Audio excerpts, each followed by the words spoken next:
Happy New Year everyone! So welcome to year 2024 na siyang isa sa sinasabing pinakamaswerteng taon dahil nga ito ay taon ng Wooden Dragon. So it's day 3 of the 366 days of 2024 dahil leap year tayo ngayon, so may +1.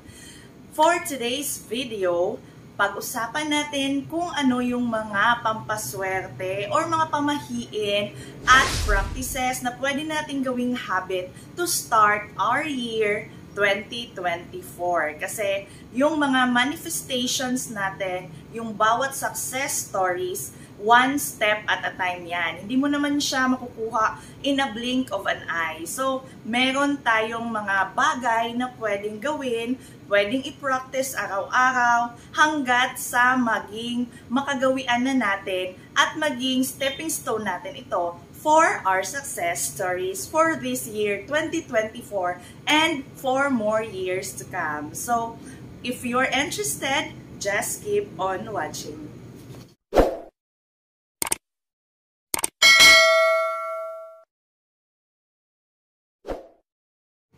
Hi guys, it's me Gian and welcome back to my YouTube channel. So kagaya pa din ng ating mga nakagiwiang topics, let's talk about pampaswerte and some tips para maging matibay yung foundation ng bawat manifestation natin para sa taong 2024. So this week, dahil ito yung first week of the year 2024, on the beginning of the year, nasa planning pa tayo, binibuild up pa natin yung bawat plano natin, mga goals natin for this year. So, after this week, magiging makasanayan na ng ating katawan, ng ating isipan, na ito na naman yung taong ating tatahakin. So, it's very crucial, it's very important na sa linggong ito ay makapag-start na tayo ng magandang habit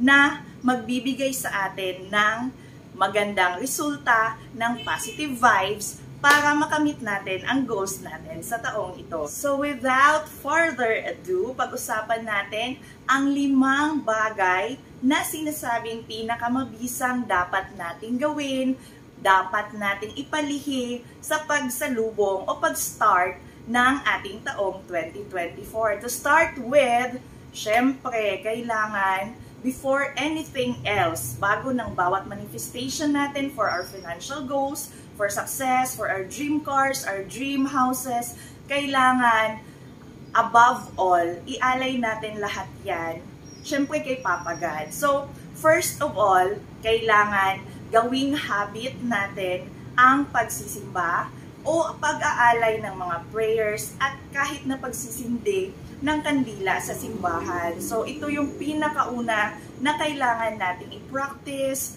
kung hindi pa man natin ito laging nagagawa. But for me, kailangan goal natin talaga na sa pag-start ng taon ay makapagsimba tayo or kahit na sa first Sunday of January, kailangan ay makapagsimba tayo, ipagpasalamat natin yung nakaraang taon at syempre humingi tayo ng guidance kay Lord para sa mga plano at manifestations natin for the year 2024 kasi walang magiging success story kung hindi tayo pagbibigyan, i-guide at i-bless ng ating Panginoon. So that's my number 1 tip.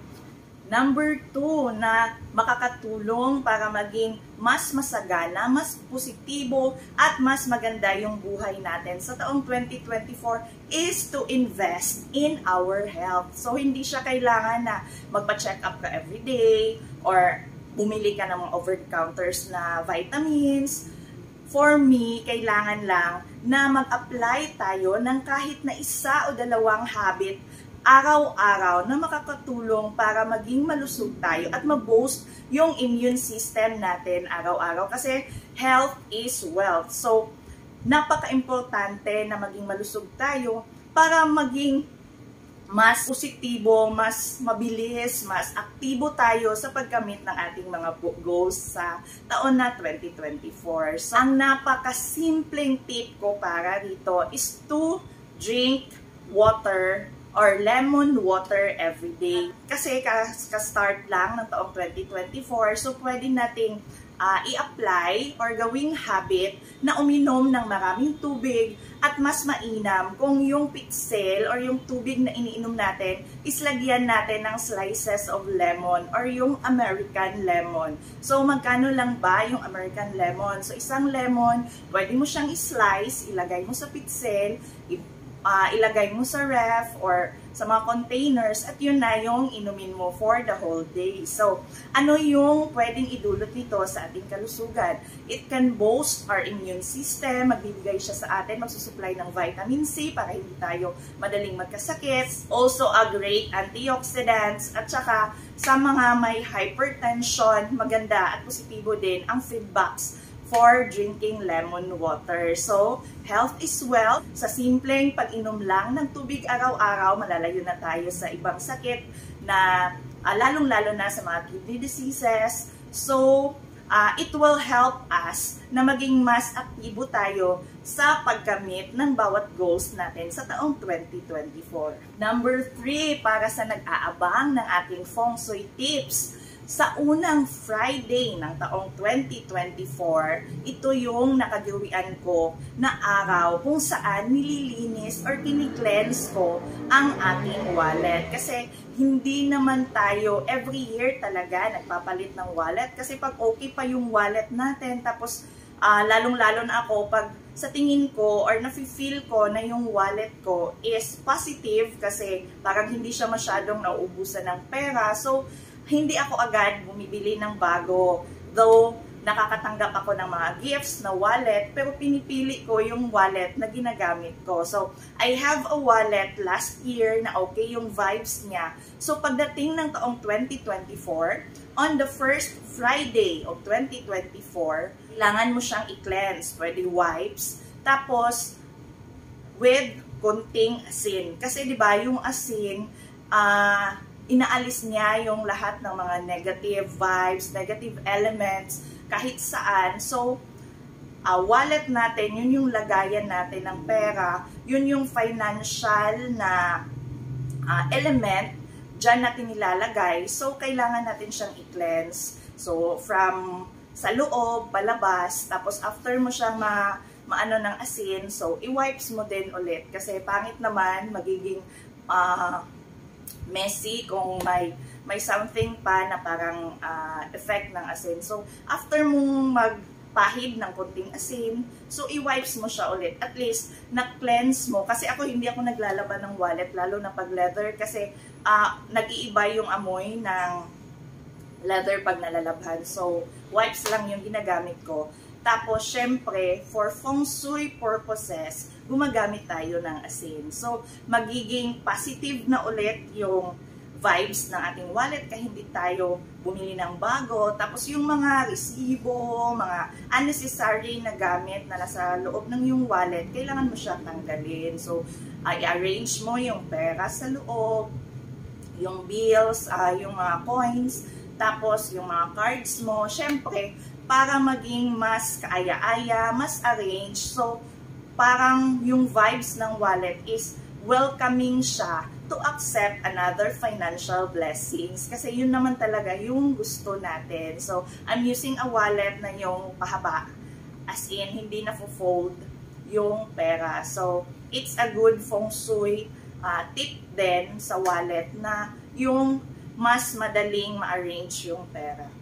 Number 4, so kung wala ka pang ibang naiisip na gawin in this first week of 2024, syempre after ng maraming handaan, kahit na nag-general cleaning tayo before nag-New Year, syempre nagkagulo na din yung kusina natin. So for this week, kailangan mag-allocate ka ng isang araw kung saan mag-general cleaning ka sa bahay or sa office or sa tindahan, sa business establishments mo para maging mas kaaya-aya yung vibes at yung flow ng energy sa iyong kabahayan. For this tip, for this item, pwede kang mag-add ng mga lucky plants na pwede mong ilagay sa mga areas kung saan medyo hindi maganda yung vibes mo, or sa akin, nilalagay ko yung welcome plants at yung snake plants ko sa gilid ng pinto. Kasi for me, I believe na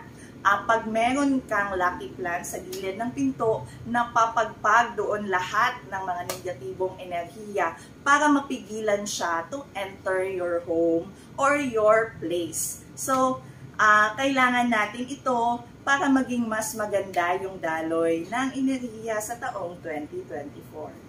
And the last but not the least, kailangan bago matapos ang first week ng taon ay makapag-spend ka ng quality time sa iyong pamilya. So, sa asawa mo, sa mga anak mo, kasi bago bumalik sa regular na flow ng buhay natin, balik trabaho, balik busy, balik school, kailangan nating mag-spend ng quality time sa kanila at ugaliin natin na kung hanggat kaya, yung Sunday ay gawin nating family day. So, di ba, for a week, kapag nagawa mo yung mga ganitong bagay, kahit gaano siya kaliit, hanggat sa naging habit mo na siya, naging habit na sa bahay nyo, so magiging parang natural na lang na ginagawa ninyo, pero yung effect niya ay napakalaki at magiging maginhawa yung daloy ng pamumuhay nyo for the year 2024. So, yun lang naman.